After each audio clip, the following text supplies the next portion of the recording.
옛날 어느 교회에서 있었던 이야기입니다. 예전에는 교회당이 있고 마당이 있고 마당 한켠에 사택이 있었죠. 사택 앞에 쓰레기장이 있는데 거기에 낡은 놋 요강이 버려져 있었습니다. 젊은 분들은 혹 모르실 수 있지만 옛날 실내 화장실 없을 때 실내용 소변통이죠. 소변통. 근데 지나가던 그 교회 집사님이 그거를 얼른 챙겼습니다. 그리고 얼마 후에 그 집사님이 사택을 방문하게 됩니다. 목사님에게 가지고 온 선물을 건넵니다. 보니까 반짝반짝 빛나는 새 녹그릇이었습니다. 목사님은 황송해하면서 아유 이렇게 좋은 걸 가져다 주시냐고 너무 감사합니다 인사를 했습니다. 그런데 집사님이 몹시 겸연쩍어 하는 것 같았습니다. 왜 저러시지? 궁금했는데 머리를 극적거리면서 말합니다. 사실은 목사님 거예요. 돌려드리는 겁니다. 아니 그게 무슨 말씀이에요? 사실은 이랬습니다. 그래서 쓰레기장에 버려졌던 그 놋 요강을 가지고 가서 용광로에 녹여 새 녹그릇으로 바꿨다는 것입니다. 그분은 유기장, 놋쇠 가공 기술자였던 것입니다. 그래서 두 분은 마주보면서 실컷 웃었다고 합니다. 얼마나 재밌는 얘기예요. 요강이 변해서 그릇이 되다. 거기다가 밥을 담아 먹고 국을 담아 먹고 신기한 일이죠. 여러분 이보다 더 신기한 일이 오늘 본문에 나와 있습니다. 우리가 예수님 믿고 구원받은 게 그와 같다라는 것입니다. 헌 것이 새 것으로 옛사람이 새 사람으로 변화되는 것입니다. 완전히 새로운 인생을 살아가게 되는 것입니다. 본문 17절 보세요. 너무 유명한 구절이죠. 그런즉 누구든지 그리스도 안에 있으면 새로운 피조물이라 이전 것은 지나갔으니 보라 새 것이 되었도다. 얼마나 놀라운지 보라 그렇게 외쳤어요. 완전히 새 것이 되었다. 그러면서 새로운 피조물 어떻게 해요? 그리스도 안에 있으면. 여기서 그리스도 안에라는 표현이 굉장히 중요하죠. In Christ, 헬라 원어로 en Christo.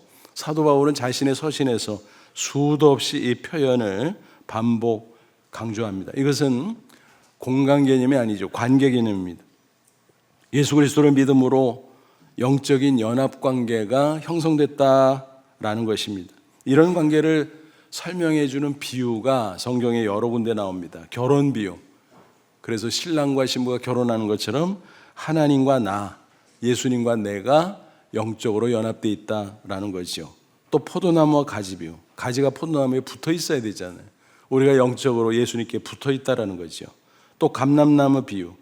감람나무는 두 종류가 있어요. 열매를 맺는 참 감람나무, 맺지 못하는 돌 감람나무.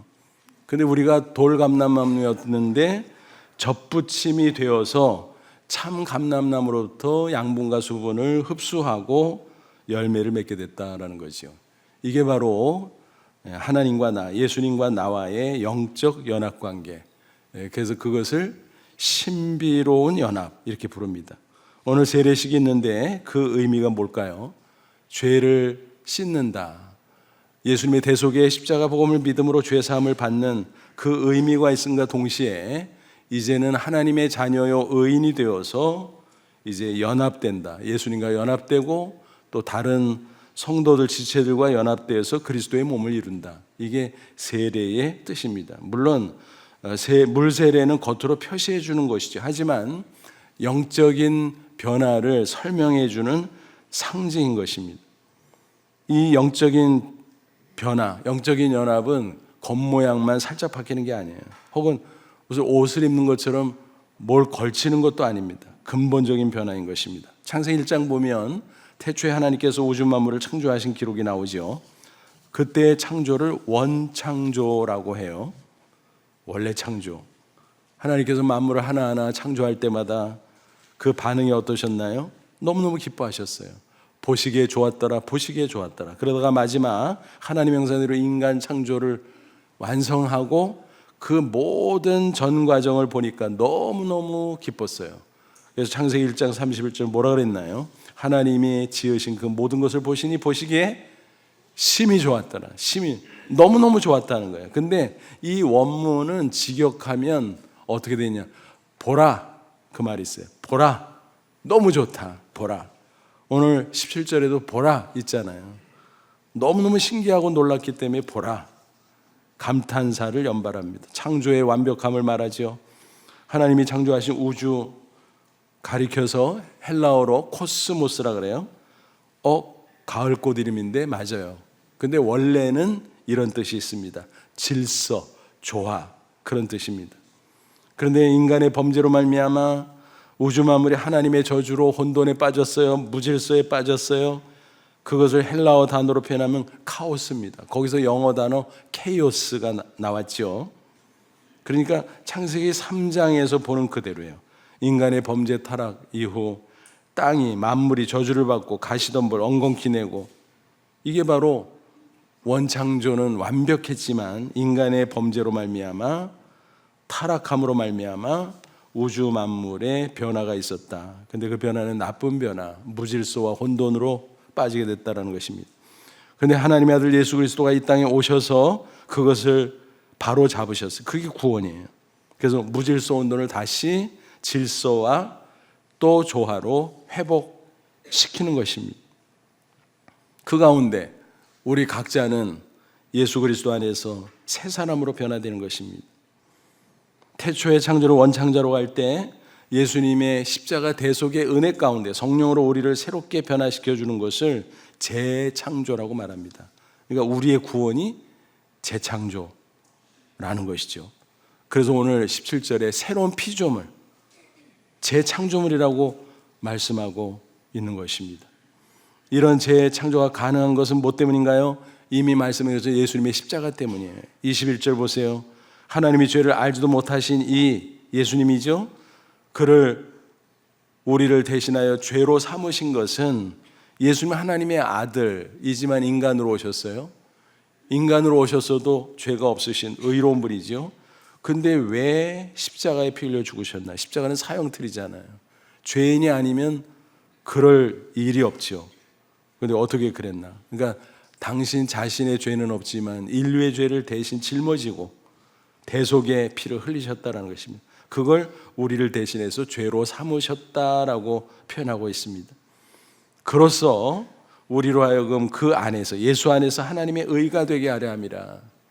예수님의 그 대속의 은혜로 우리가 오직 믿음으로 죄사함을 받고 의롭다 하심을 얻었다, 의인이 되었다 라고 하는 것입니다. 말하자면 바꾸기, 교환을 하는 거예요. 우리의 죄를 예수님께 넘겨주고 예수님은 십자가에서 그걸 처리해 주시고 부활로서 확증하시고 또 예수님은 당신의 의를 우리에게 넘겨주셨습니다. 그래서 우리는 믿음의 의인이 됐다라는 것입니다. 성경은 재창조를 가리켜서 거듭난다라는 말로도 표현해요. 두 번째 탄생한다는 거죠. 육체가 탄생했는데 그거 말고 영혼은 죄로 말미암아 죽었다. 그러니까 육체는 멀쩡해도 영혼은 죽어 있는 거예요. 모든 인간이. 근데 그 죽은 영혼을 살려내는 거, 그게 두 번째 탄생, 거듭나는 것입니다. 요한복음 3장에 그런 이야기가 나오죠. 밤중에 니고데모가 예수님을 은밀하게 찾아왔어요. 니고데모는 어떤 사람이었을까요? 관원. 그 당시 이스라엘의 국회에 해당되는 사내들인 공회 의원이었어요. 대단하죠? 그 사회의 최고 엘리트입니다. 또 박사였어요. 또 자세하게 나와 있지 않지만 부자였겠죠. 나이도 지긋했겠죠. 와, 그러면 뭐 다 이룬 사람 아닌가? 근데 밤중에 예수님을 은밀하게 찾아왔어? 멀쩡한 대낮을 제쳐두고. 왜 그랬을까요? 체면상. 왜냐하면 딴 사람이 볼 때는 완벽한 사람이거든요. 이 사람은 행복해, 불만족 없어, 공허 없어.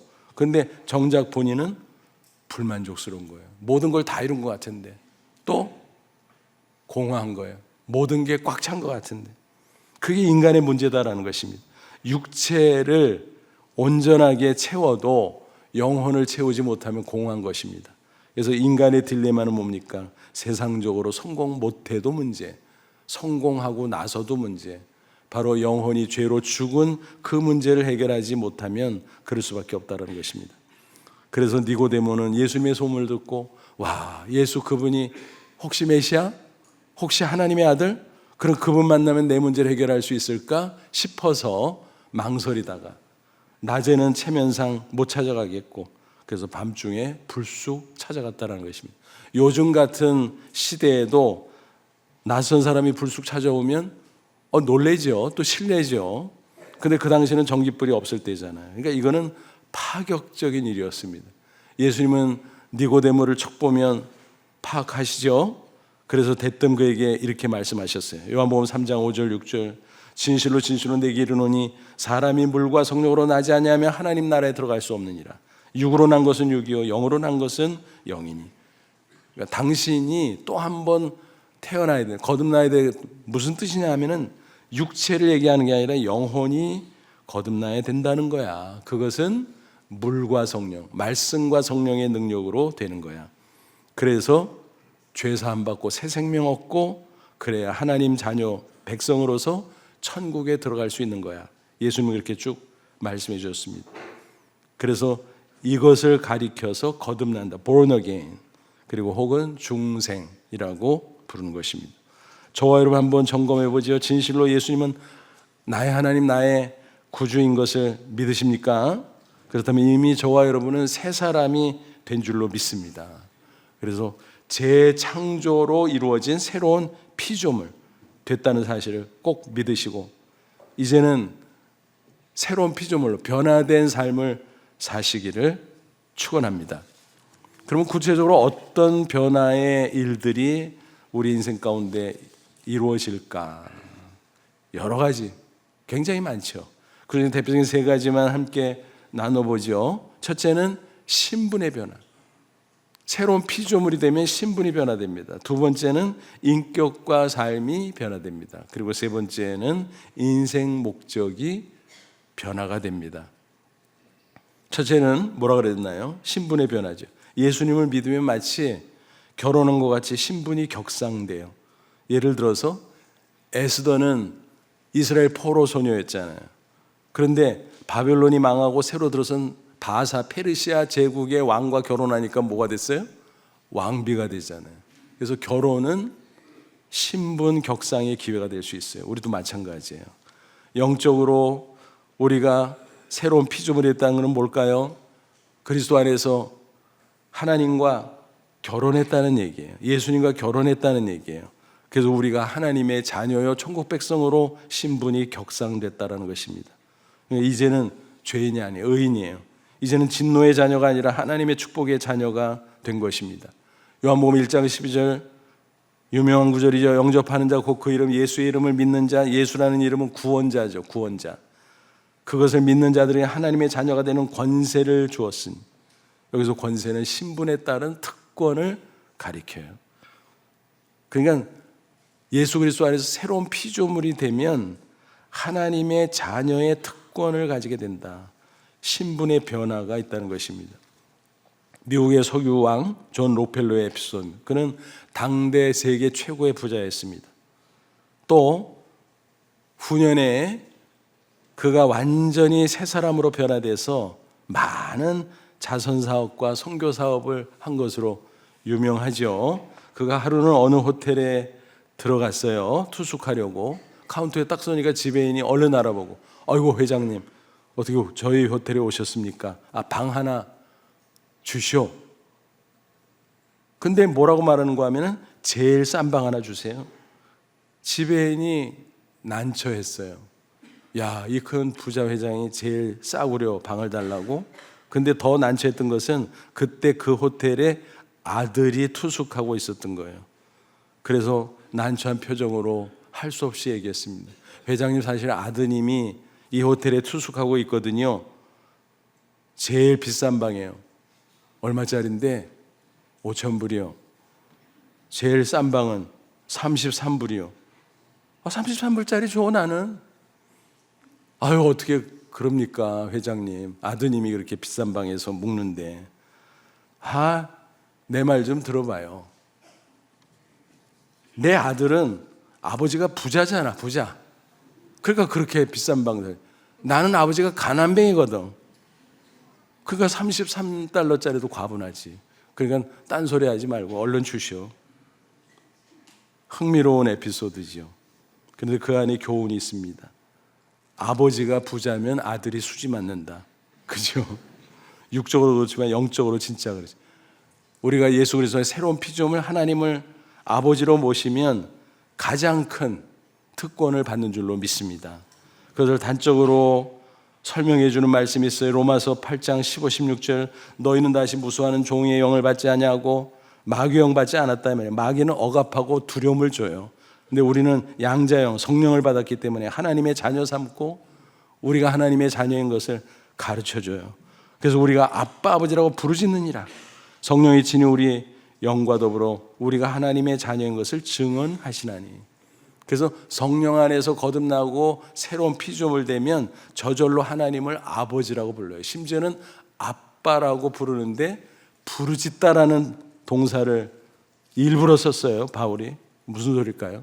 너무너무 기쁘고 감격스러워 아빠 하고 부르는 거예요. 아이들이 그럴 때 있잖아요. 그만큼 하나님을 친근하게 모시고 사는 하나님의 자녀가 됐다는 것입니다. 그러니까 어떻게 돼요? 하나님이 자녀된 우리를 책임져 줍니다. 천국 갈 때까지 이 세상은 광야예요. 많은 어려움과 문제들이 있어요. 하지만 그 가운데 보호해 주세요. 갈 길 몰라 방황할 때 인도해 주세요. 어려운 일 당할 때 도와주세요. 또 건져주세요. 결국 승리케 하신다는 거예요. 그렇게 살다 이 세상 떠날 때 저 영원한 천국으로 인도하시고 영접해 주실 줄로 믿습니다. 특별히 기도가 자녀된 자의 특권 중의 특권이라는 사실입니다.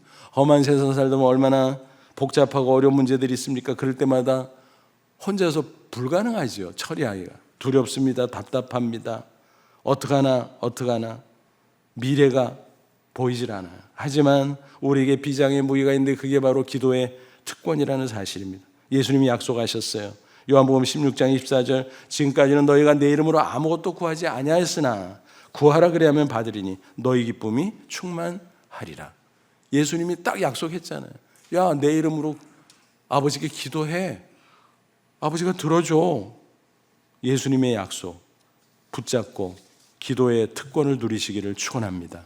또 사도 요한은 이렇게 증거했어요. 요한일서 5장 14, 15절 그를 향하여 하나님은 우리의 가진 바 담대한 것이 것이니 영어 성경 confidence 큰 확신 그 기도에 대한 큰 확신 권리라는 거예요. 권리. 그의 뜻대로 무엇을 구하면 들으심이라 우리가 무엇이든지 구하는 바를 들으시는 줄을 안즉 우리가 그에게 구한 그것을 얻은 줄을 또한 아느니라. 우리가 육신적으로도 부모 자식 관계 보세요. 자식들이요 맡겨놓지도 않고 막 달래. 어떨 때 황당하죠. 자기네들이 뭘 언제 맡겨놨다고 지금까지 주기만 했구만. 그런데 자꾸 달라 그러지요. 그거 왜 그래요? 자녀의 특권이거든. 그건 뭐라고 할 게 없어요. 영적으로도 마찬가지. 우리가 뭐 하나님께 맡긴 거 있어요? 빈손 들고 왔지. 게다가 죄인으로 멸망할 수밖에 없었던 자인데 뭐 맡겨놓은 게 뭐가 있겠어요? 그래도 달라고 기도하라는 거예요. 하나님이 얼마든지 주신다는 거예요. 여러분 이게 기도의 특권인 줄로 믿습니다. 다시 한번 우리 자신을 점검할 수 있기를 바랍니다. 예수님은 하나님의 아들 나의 구주인 것을 분명히 믿으십니까? 그러면 아버지가 저와 여러분을 책임져 주실 줄로 믿습니다. 지금부터 영원까지 이 세상에서 저 천국까지 그리스도 안에서 새로운 피조물로서 복락을 누리시기를 축원합니다. 새로운 피조물 된 우리 그리스도인에게 나타난 두 번째 변화, 그것은 인격과 삶의 변화입니다. 여러분 사람이 변하는 게 참 어렵잖아요. 사람이 잘 안 변해요. 옛 습관 고치는 거 정말 어려워요. 생각, 언행 달라지지 않아요. 그게 고질적인 문제 아니겠습니까? 교회에 나와도 성령 안에서 온전하게 변화되지 않으면 달라지지 않습니다. 오랜 세월 불교를 믿던 어르신이 교회에 나오게 됐어요. 설교 시간에 뭔 소리인지 잘 모르는데 열심히 들었어요. 조금씩 흥미가 생겼어요.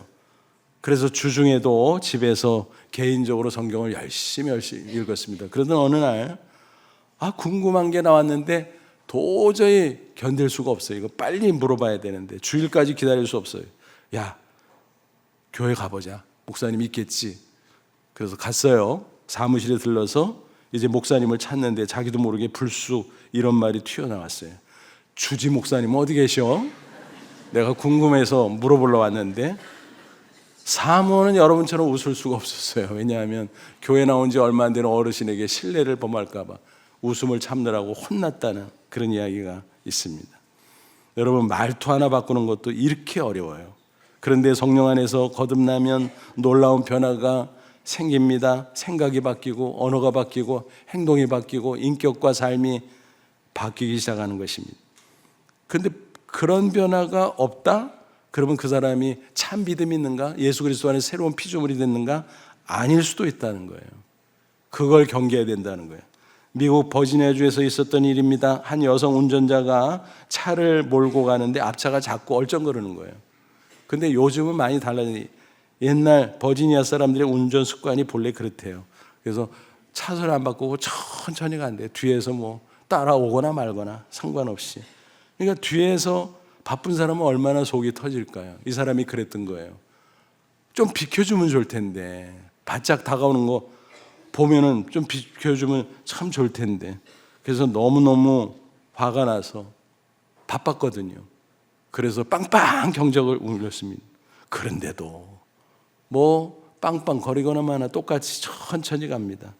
그래서 화가 나서 창문을 열고 소리를 지르고 또 손가락질을 하고, 근데 갑자기 경찰차가 웽 하면서 막 따라오는 거예요. 뭐지? 자기를 따라오는 거예요. 자기를. 야, 이건 또 뭐야? 정지를 시킵니다. 그러더니 수갑을 딱 채워버리는 거예요. 아니 이게 뭐야 이게? 아니 내가 뭘 잘못했다고? 뭐 혹시 빵빵 그런 거? 그게 무슨 얼마나 큰 잘못이야? 내가 소리 지른 거? 그게 뭐 얼마나 큰 거? 뭐 아무리 잘못해도 경범죄 정도인데 수갑을 채워? 미국 시민을? 말이 돼? 그래서 경찰관에게 막 항의를 했습니다. 그러거나 말거나 경찰관은 정색을 하면서 기다리라고, 내가 차적 조회를 해보겠다고. 당신 이 자동차 주인 맞아? 막 이러는 거예요. 딱딱거리면서. 그래서 아니 이게 내 자동차 지금 남의 자동차로 운전하냐고. 그런데 이상하다고. 뭐가 이상하냐? 나는 교회 안 다니지만 안다고. 자동차 뒷 범퍼에 물고기 스티커 붙이는 사람은 크리스찬인데 당신의 행동 거지를 보니까 크리스찬 같지가 않아. 그거 수상해. 혹시 훔친 거 아니야? 그랬다는 거예요.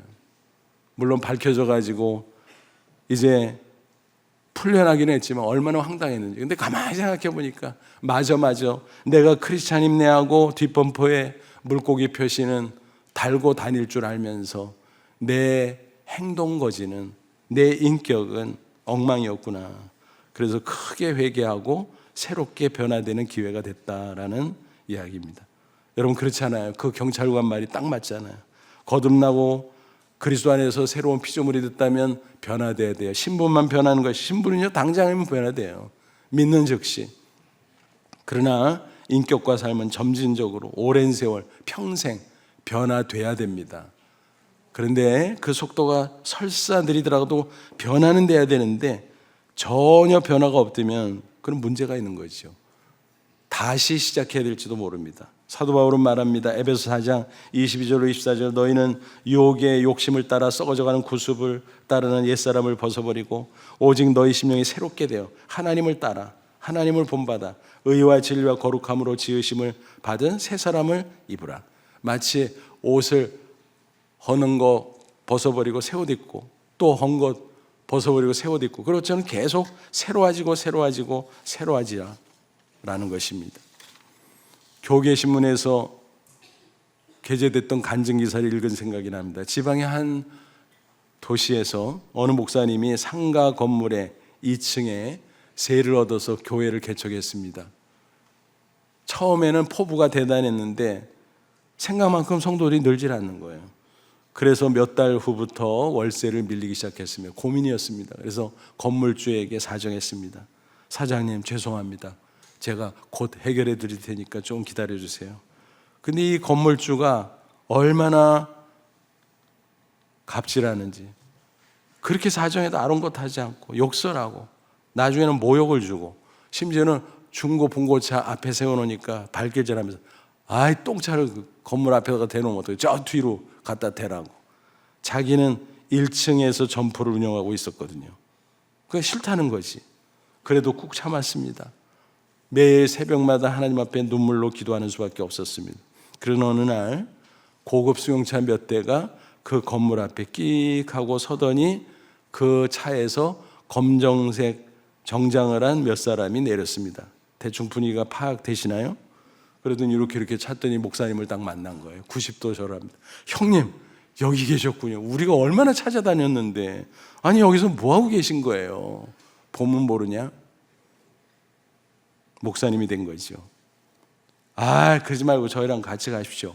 아니, 살아계신 전설로 불렸던 형님이 지금 뭐 하시는 겁니까? 그러자 정색을 하며 가시게나, 나는 그때 내가 아니야. 더 이상 나를 찾아오지 마. 교회 다니려면 찾아오지 마. 그 외에는 찾아오지 마. 너무너무 정색하면서 잘라 말하니까 그들은 더 이상 말을 붙일 수가 없었습니다. 그래서 인사를 하면서 알았습니다. 하지만 혹시 도움이 필요하면 연락 주세요. 명함을 남기고 갔습니다. 그러나 그 목사님은 내가 자네들 도움받을 거 없어. 교회 다니고 싶으면 와. 그렇게 인사를 나눴습니다. 근데 1층 점포에 있으니까 건물주가 그걸 다 본 거예요. 어떻게 됐을까요? 사색이 됐죠. 사색이. 그 후에 목사님을 대하는 태도가 달라졌고 다행히 교회가 성장하면서 월세 문제를 거뜬히 해결했다는 간증입니다. 여러분, 이게 변화입니다. 새로운 피조물이 이렇게 변화될 수밖에 없는 거예요. 옛사람의 언행심사가 새 사람으로 하나님을 닮은 예수 그리스도를 닮은 모습으로 변화해요. 그게 그리스도인에게 열리는 열매요, 또 그리스도인에게서 풍기는 향기인 것입니다. 아무쪼록 저와 여러분도 각자 처한 위치 다르지만 그곳에서 변화의 축복을 누리며 그리스도의 향기가 되시기를 주님의 이름으로 축원합니다. 새로운 피조물이 된 그리스도인에게 나타난 세 번째 변화는 인생 목적의 변화예요. 여러분, 인생의 가치가 어디 있다고 생각합니까? 소유? 조건? 전혀 그렇지 않습니다. 그런 것 같은데 잘 따지면 그렇지 않아요. 그렇다고 소유 그런 거 필요 없어, 그런 말씀을 드리고자 하는 게 아니에요. 인간 조건 그거 필요 없어, 낮은 게 좋아, 가난한 게 좋아, 그런 말씀을 드리는 거예요. 별도의 다른 문제다라고 하는 것입니다. 소유가 많든 적든, 조건이 높든 낮든 상관없이 과연 어떤 목적을 위해서 살아가느냐, 무엇을 위해 살아가느냐, 그게 문제라는 것입니다. 우리가 예수 그리스도 안에 새로운 피조물이 되면 인생의 목적도 달라지는 거예요. 옛날에는 그저 많은 소유, 높은 권세, 세상의 쾌락이 전부인 줄 알고 무조건 정신없이 그렇게 그것만 추구했었습니다. 하지만 이제는 달라졌다는 것입니다. 어떤 경우에도 오직 하나님의 영광에 초점을 맞추고 살게 됐다라는 것입니다. 사도 바울은 그리스도 안에서 새 사람 된 우리에게 권면합니다. 고린도전서 6장 19, 20절, 너희 몸은 너희가 하나님께로부터 받은 바 너희 가운데 계신 성령의 전인 줄 알지 못하느냐. 너희는 너희 자신의 것이 아니라 값으로 산 것이 되었으니 그런즉 너희 몸으로 하나님께 영광을 돌리라. 무슨 얘기예요? 예수님의 대속의 핏값으로 우리의 죄를 사하시고 우리를 하나님의 자녀로 사셨다는 거예요. 그러니까 우리의 몸, 즉 인생은 우리 게 아니라는 거예요. 하나님 거라는 거예요. 하나님 거니까 더 좋아요. 하나님이 책임져 주니까. 다만 우리는 하나님의 영광을 위해서 살아야 된다라는 것입니다. 이런 삶은 대단한 일을 하라는 게 아니에요. 대단한 일 하면 좋기는 해요. 근데 꼭 그거는 아니라는 거예요. 일상 속에서라도 자기 형편대로 하나님의 영광에 초점을 맞추고 산다면 누구든지 얼마든지 가능한 삶이라는 것입니다. 사도 바울이 증거합니다. 고린도전서 10장 31절, 그런즉 너희가 먹든지 마시든지 무엇을 하든지 다 하나님의 영광을 위하여 하라. 거창한 일을 하지 못한다고 할지라도 일상 속에서 그 일을 통해서 하나님의 영광을 빛내고 또 그리스도의 향기를 바라고 증거할 수 있다면 그게 최선이고 그게 그리스도인의 마땅한 모습이다 라고 하는 것입니다. 옛날 런던의 한 음식점에서 있었던 이야기입니다. 셰익스피어가 그곳에 왔어요. 그래서 사람들이 다 알아보고 서서 환대하고 인사를 하고 악수를 청하고 그 모습을 옆에서 지켜보던 사람이 있었는데 그 음식점의 하인이었습니다. 한숨을 내셨습니다. 야, 저 사람은 저렇게 사는데 나는 뭐냐? 식사를 마치고 나오는 셰익스피어에게 질문했습니다. 선생님, 이렇게 유명인사가 되어서 만민에게 존경을 받는데 저는 목구멍이 포동청이라 마당이나 쓸고 있네요. 제가 어떻게 하면 좋겠습니까? 그러자 셰익스피어는 빙그레 웃으면서 악수를 청했습니다. 친구, 지금으로 충분해. 당신은 하나님이 창조하신 지구의 한 모퉁이를 깨끗하게 쓸고 있거든. 그렇게 말했습니다. 절묘한 이야기죠. 그렇습니다. 일의 경중이 중요한 게 아니라 일의 목적이 중요하다는 것입니다. 인생도 맞아요. 인생의 크기가 중요한 게 아니라 인생의 목적과 의미가 중요하다는 것입니다.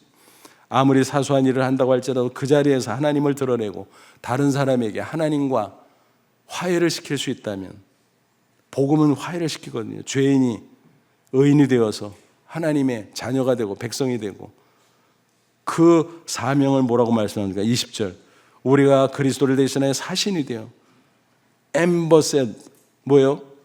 대사, 천국의 대사. 하나님이 우리를 통하여 너희를 권면하는 것 같이 그리스도를 대신하여 간청하여 너희는 하나님과 화목하라. 그 역할을 할 수 있다면 있는 위치나 처지가 문제가 될 게 없다라는 것입니다. 스위스의 사상가인 카를 힐트가 이런 말을 남겼습니다. 생애 최고의 날은 인생의 사명을 발견한 날이다. 그러니까 부자가 돼서 기쁜 게 아니라, 진짜 기쁜 거는, 또 출세해서 성공해서 기쁜 게 아니라 진짜 기쁜 거는 자신의 사명을 발견하기 때문이다라는, 방향을 잡았기 때문이죠. 목적을 잡았기 때문이죠. 그래서 그게 사명이고 그것을 소명이라고 말합니다.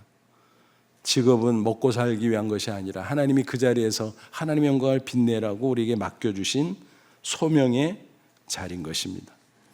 미국의 방송인 오프라 윈프리, 그는 세계에서 가장 영향력 있는 백인에 선정되기도 했었죠. 그는 그리스도인으로서 또 많은 그런 선한 일을 하는 분으로 알려져 있습니다. 그는 자서전에서 4가지 인생 철학을 이렇게 밝혔습니다. 첫째, 남보다 더 가졌다는 것은 축복이 아니라 사명이다. 둘째, 남보다 아파하는 것이 있다면 그것은 고통이 아니라 사명이다. 셋째, 남보다 설레는 꿈이 있다면 그것은 망상이 아니라 사명이다. 넷째, 남보다 부담이 되는 어떤 것이 있다면 그것은 짐이 아니라 사명이다. 신앙에서 우러나온 인생의 철학입니다. 그렇게 살기에 그는 그의 재산과 지위 때문이 아니라 그의 삶으로 하나님의 영광을 빛내고 있는 것입니다. 여러분, 다시 한번 점검할 수 있기를, 예수 그리스도가 하나님의 아들, 나의 구주임을 진실로 믿으십니까? 그러면 예수 그리스도 안에서 우리가 새로운 피조물이 된 줄로 믿습니다. 이미 신분의 변화가 있어요. 그렇다면 인격과 삶의 변화, 또 인생 목적의 변화도 분명히 있어야 할 줄 압니다. 안타깝게도 우리는 이미 변화됐음에도 불구하고 옛사람의 죄의 관성이 있어요. 자꾸 옛날로 돌아가려고 그래요. 잘못된 습관으로 돌아가고 잘못된 가치관으로 돌아가고, 그럴 때마다 말씀과 기도로 영적인 씨름을 하면서 계속적인 변화를 추구해야 할 줄로 믿습니다. 아무쪼록 새로운 피조물로 아름다운 변화를 경험하며 행복하고 멋진 인생 살아가는 저와 여러분 다 되시기를 주님의 이름으로 축원합니다.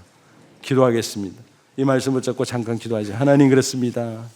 우리가 예수 그리스도 안에서 새로운 피조물 되게 해준 것 감사합니다. 나의 하나님이 나의 구주 믿습니다. 이제는 신분의 변화가 있으니 하나님을 아버지라 부르게 하시고, 이제는 인격과 삶이 변화되고 우리 인생의 목적도 변화되어 정말로 행복하고 정말로 존귀한 인생 살아가는 저희들 되게 하옵소서. 다 같이 간절한 마음으로 잠시 기도합니다. 하나님 아버지의 와상을 진심으로 감사합니다. 이 시간 주의 말씀을 우리 새롭게 하시고 축복하심을 감사합니다. 영광 받아 주옵소서. 주 안에서 그 힘의 능력으로 승리하며 살아가는 저희를 되게 하시고, 이제는 그리스도 안에 새로운 피조물로 당당하게 기뻐하며 감사하며 승리하며 하나님의 영광을 빛내며 살아가는 저희들 되게 해 주옵소서. 그래서 세상에 줄 수 없는 참 평안과 참 행복을 누리며 살아가는 진정한 승리 인생 되게 해 주시옵소서. 제가 기도합니다. 하나님 아버지, 보라, 새로운 피조물이다. 바로 나 자신이 그렇게 된 줄로 믿습니다. 감사합니다. 늘 주 안에서 아름다운 변화의 삶을 살아가는 저희들 되게 해 주옵소서. 이 시간 특별히 학습 세례 예식을 거행합니다. 귀한 성도들 교회로 불러주시고 또 신앙생활 잘하게 하시고 오늘 하나님 앞에 믿음과 구원을 확증받는 기회를 갖게 해주신 것 감사합니다. 이 자리에 성령께서 함께 하셔서 하나님의 놀라운 은혜 역사가 나타나게 하옵소서. 예수님의 이름으로 기도하옵나이다.